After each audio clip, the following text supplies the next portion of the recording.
Moikka moi! It's Riikka Kovasin here with a video for PaperGarden. This time I'm doing some rose fairies and turning them into cards. For these cards I'm using PaperGarden printables.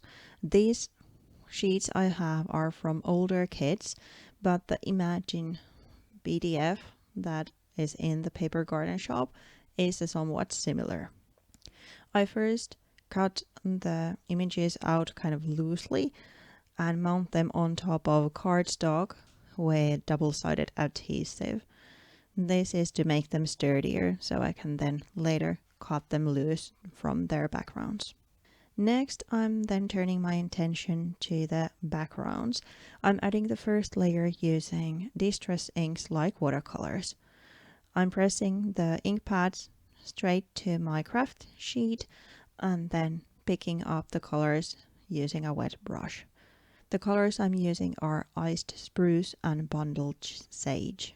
After adding that first layer, I then dry the cards and then I'm adding the same colors but with a different tool. I'm inking a PaperGarden stamp using a little bit of water and then stamping the pattern on top.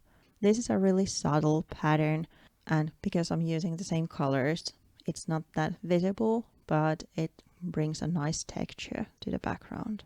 The stamp is called Meadow. Next I'm adding a little bit more stamping, but this time I'm using Archival Ink, so it will be a little bit more visible than the pattern I first added. The stamp is Garden Quotes.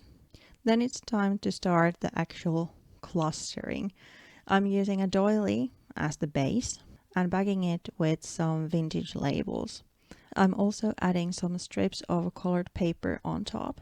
I'm using a ruler to tear these so I get this lovely kind of frayed edge to the pieces. I later staple the layers together and use foam tape to mount the clusters on top of the backgrounds.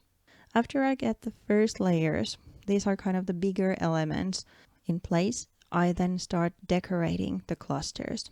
I'm adding the fairies that are going to be the focal points using foam tape. And then I add little stickers and these flowers that I made as die cuts. They are from a sticker sheet, but I mounted them on top of cardstock as well, so I can use them as die cuts. And I add a stamp there and a little vintage label here to make those compositions a little bit fuller. When I then have these central images done, I mounted the cards on top of colored cardstock, kind of framing them a little. I also made some text strips using PaperGarden stickers. First, I adhere the cards to white card bases, and then I add the strips to the cards along with some wax seals I made using PaperGarden wax and Kuusade wax stamps. These make fine embellishments.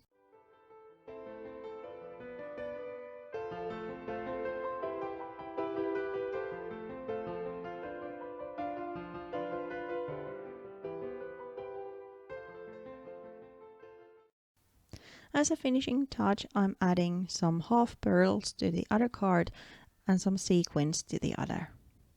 And a bit later, there's the finished cards and some detail shots. Thank you so much for watching. I hope you enjoyed the video.